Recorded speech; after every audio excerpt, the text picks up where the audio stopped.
Hello everyone, good morning. कैसे हैं आप सभी लोग। आज 7 जनवरी है और पीएम किसान सम्मान निधि योजना का इंतज़ार बहुत सारे किसान होते हैं जिनका परिवार कर रहा होता है। तो जानकारी मिल रही है कि जो 22वीं किस्त है ये फरवरी के महीने में जारी की जाएगी।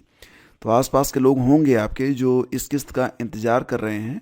हालांकि बहुत लंबे समय से पता चल रहा था कि हो सकता है कि आगे चलकर जो धनराशि 6,000 रुपये 3 किस्तों में प्रदान की जाती है वो बढ़ाई जा सकती है, लेकिन इसके आसार 2026 में बहुत ही कम हैं और 3 किस्तों में ही 6,000 रुपये जारी किए जाएंगे 2026 में भी, और 22वीं 23वीं और 24वीं किस्त इस साल जारी होगी। अगर किसी किसान को अपनी जो धनराशि है नहीं प्राप्त हो रही है तो वो फार्मर आईडी और ई-केवाईसी करना कंपलसरी कर दिया गया है।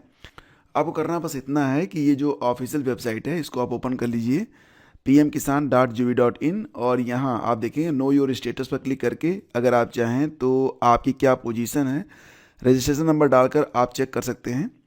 और अगर आपकी ई-केवाईसी बची हुई है तो आप यहाँ ई-केवाईसी पे क्लिक करेंगे, अपना आधार नंबर डालेंगे, सर्च करेंगे और ई-केवाईसी आप कर सकते हैं। नया रजिस्ट्रेशन भी किया जा सकता है न्यू फार्मर रजिस्ट्रेशन पर क्लिक करके। आधार नंबर, मोबाइल नंबर और फिर आपका जो स्टेट है उसको चुन के ये बार कोड डालेंगे। तो इस प्रकार से तो फिलहाल बहुत ही जल्द यानी कि फरवरी के महीने में आपको 22वीं किस्त मिल जाएगी, ये जानकारी प्राप्त हो रही है। और देखो फ्रेंड्स, बात करें तो MTS यानी कि मल्टीटास्किंग स्टाफ की वैकेंसी आई हुई है। हालांकि जो भर्ती है ये कॉन्ट्रैक्ट बेस ही है और 6 जनवरी को विज्ञप्ति जारी हुई है, 14 जनवरी तक आवेदन लिए जाएंगे। तो ये जो भर्ती है दोस्तों ये आई हुई है किन किन जिलों में, तो ध्यान देना कि हाई स्कूल पास योग्यता मांगी गई है।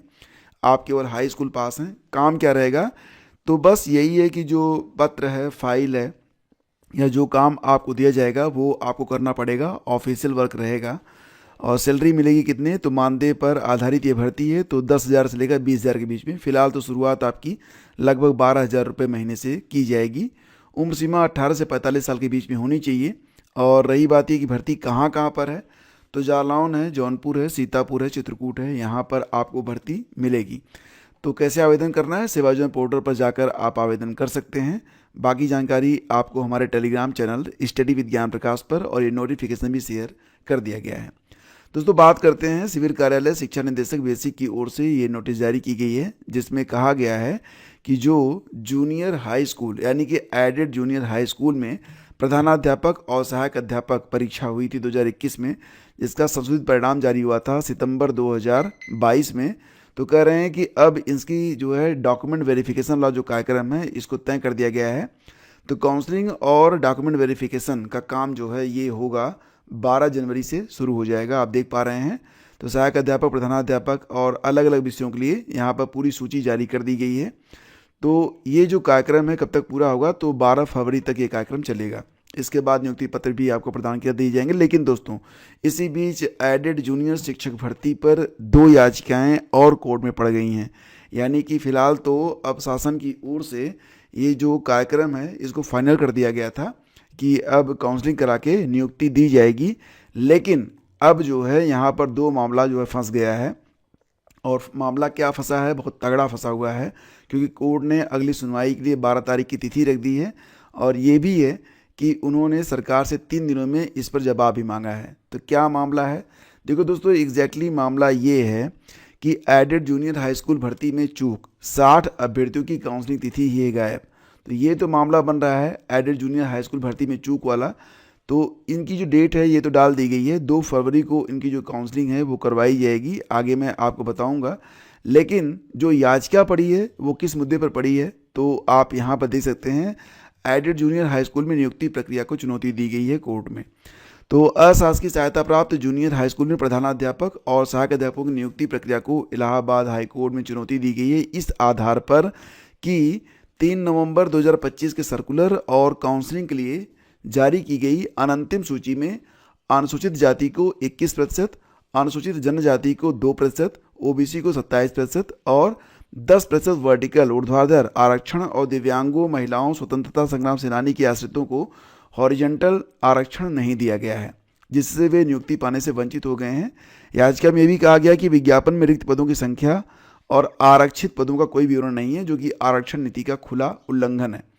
और साथ ही साथ यहाँ पर भूतपूर्व सैनिकों ने भी एक याचिका दायर कर दी है। उन्होंने भी कहा है कि जो भूतपूर्व सैनिक हैं उनके लिए भी सीटें यहाँ पर रिजर्व नहीं की गई हैं। 5% का आरक्षण जो भूतपूर्व सैनिकों को दिया जाना था वो आरक्षण नहीं दिया गया है। कोर्ट ने मंगलवार को सुनवाई के समय 3 दिन का अंतिम अवसर लिखित इंस्ट्रक्शन दाखिल करने के लिए दिया है। तो मतलब 2 स्तर पर यहाँ पर हाई कोर्ट में, और दोनों ही रिजर्वेशन से संबंधित मामले हैं जो कि हाई कोर्ट में पहुँचे हैं और कोर्ट ने इस पर सरकार से जवाब मांगा है। तो दोस्तों आप जानते ही हैं कि वर्तमान समय में देखा जाए तो 30 दिसंबर 2025 को प्रदेश सरकार ने समस्त अपर मुख्य सचिव, प्रमुख सचिव और सचिव को सर्कुलर जारी कर आदेश दिया है कि राज्याधीन सेवा में अनुमन्य, ऊर्ध्वाधर और क्षैतिज आरक्षण की व्यवस्थाओं और मानक के अनुसार अनुपालन सुनिश्चित कराया जाए। यानी कि जो रिजर्वेशन की प्रक्रिया है, जो रिजर्वेशन जितना % जिसको दिया जाना है उसमें कोई कोताही नहीं होनी चाहिए। एग्जैक्टली बिल्कुल फॉर्मेट पर ही आपको काम करना है। लेकिन दोस्तों बात ये हो रही है कि निदेशक बेसिक शिक्षा ने अशासकीय सहायता प्राप्त जूनियर हाई स्कूल में सहायक अध्यापकों के विभिन्न विषयों के लिए काउंसलिंग और अभिलेख परीक्षण की अंतिम सूची जारी कर दिया।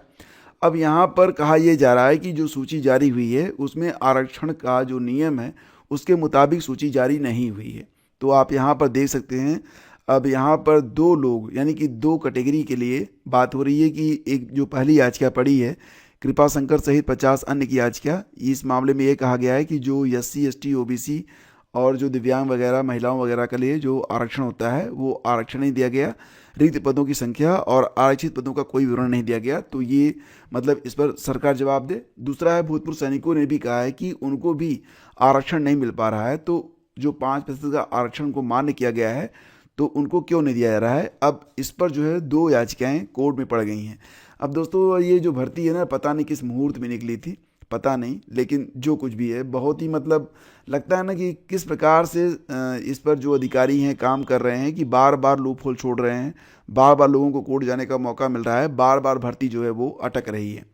यूपी शिक्षा आयोग परीक्षाओं के लिए एजेंसी का चयन होगा पारदर्शी। तो आयोग ने परीक्षा संबंधी कार्यों के लिए एजेंसियों के चयन को पूरी तरह पारदर्शी बनाने के उद्देश्य से जल्द ही विज्ञप्ति जारी करने का फैसला किया है। और रही बात दोस्तों ये कि अब UPTT की डेट कब तक आएगी, तो UPTT की डेट के लिए कहा गया है कि जो एग्जामिनेशन कंट्रोलर हैं वो जो SOP है पहले तो उसको वो क्लियर करें। SOP के बाद ही पता चलेगा, यानी कि SOP के अंतिम रूप लेने के बाद ही शिक्षक पात्रता परीक्षा UPTT की जो प्रस्तावित तिथियां हैं उस पर निर्णय लिया जाएगा।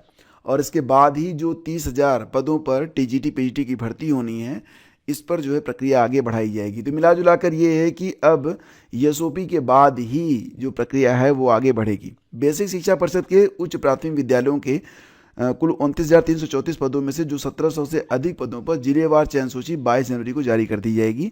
बेसिक शिक्षा परिषद के सचिव सुरेंद्र तिवारी ने बताया कि सुप्रीम कोर्ट के आदेश 29 जनवरी 2025 के क्रम में सूची तैयार की जा रही है। तो मतलब 22 तारीख को ये लिस्ट आ जाएगी कि कौन कौन से लोग हैं किस किस ज़िले में, और फिलहाल उसी के मुताबिक इन लोगों की भर्तियां भी की जाएंगी। लेकिन सबसे बड़ी बात यह है कि सीटें तो काफ़ी खाली थी, लेकिन केवल याचियों को ही अवसर यहाँ पर दिया गया है।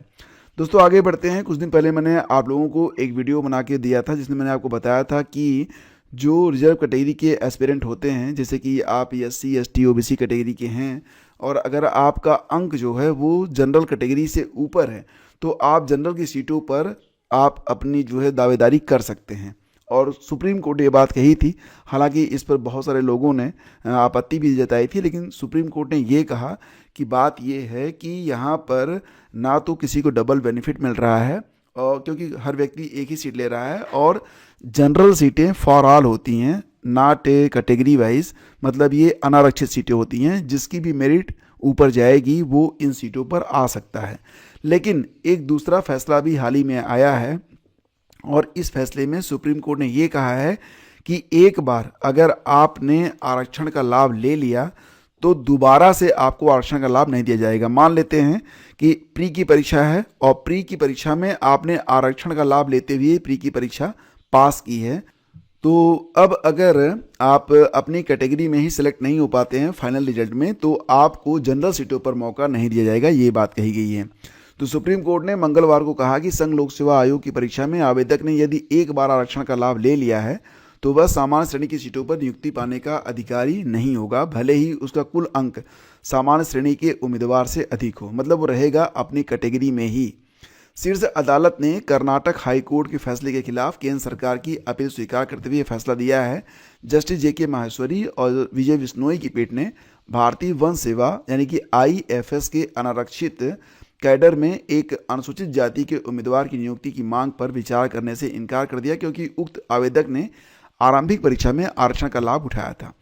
तो दोस्तों, आरक्षण वाला जो मुद्दा है, इस पर कई बार कुछ फैसले इस प्रकार से आते हैं हाईकोर्ट के द्वारा कि अंततः सुप्रीम कोर्ट को उसमें हस्तक्षेप करना पड़ता है और फिर सुप्रीम कोर्ट जो कुछ कहता है वो तो मानना ही पड़ेगा आपको। और रही बात यह कि उत्तर प्रदेश लोक सेवा आयोग ने आयुष होम्योपैथी विभाग के अंतर्गत राजकीय होम्योपैथी चिकित्सा महाविद्यालयों में आचार्य, प्रोफेसर और फार्मेसी के एक आरक्षित पद पर चयन प्रक्रिया पूरी कर ली है, परिणाम को जारी कर दिया है। इससे आपका मेरा कोई खास मतलब नहीं है। हाँ, UPSSC की 3 परीक्षाएं जो हैं वो जनवरी में होने जा रही हैं। ध्यान देना, UPSSC स्वास्थ्य कार्यकर्ता महिला की लिखित परीक्षा 11 जनवरी को करवाएगा। इसके अलावा आंसू लिपिक की मुख्य परीक्षा 18 जनवरी को और कनिष्ठ सहायक जूनियर असिस्टेंट की मुख्य परीक्षा 1 फरवरी को आयोजित करने जा रहा है। तो इसके बारे में नोटिस आपको मिल जाएगी। कहाँ पर? जी हाँ दोस्तों, आपके टेलीग्राम चैनल और साथ ही साथ जो UPSSC की ऑफिशियल वेबसाइट है।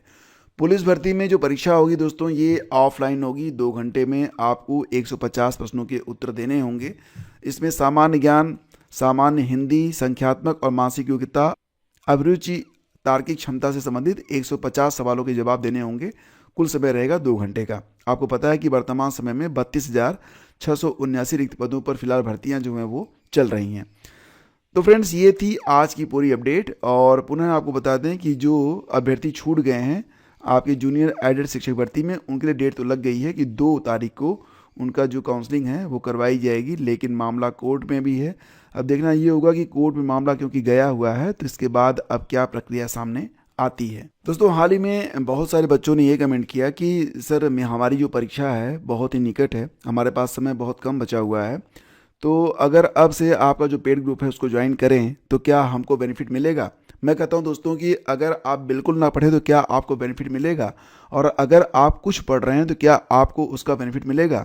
सामान्य सा जवाब है इसका कि अगर आप ग्रुप ज्वाइन करते हैं और अपनी स्टडी को 7 दिन भी अच्छे तरीके से करते हैं तो ना सही कि आप 20 से 25 प्रश्नों को सही कर पाएँ, 30 प्रश्नों में आप 10 से 15 प्रश्नों को सही तो कर ही सकते हैं। तो मैं तो ये कहूँगा कि आपको ये ग्रुप ज्वाइन जरूर करना चाहिए, इससे आपको बेनिफिट मिलेगा। 300 रुपये का लोभ करके आप ग्रुप ज्वाइन नहीं करेंगे तो आपका फ़ायदा होगा या नुकसान होगा, बस यही निर्णय आपको लेना है। बाकी जो मामला यहाँ पर सारा बस 300 रुपये का ही है। और अगर ये चीज़ें फ्री कर दी जाएँ तो मुझे लगता है कि कोई भी ऐसा नहीं होगा जो कि इस ग्रुप से जुड़ना ना चाहे। तो थैंक यू, मिलते हैं आपसे अगले वीडियो में। Have a great day. जय हिंद।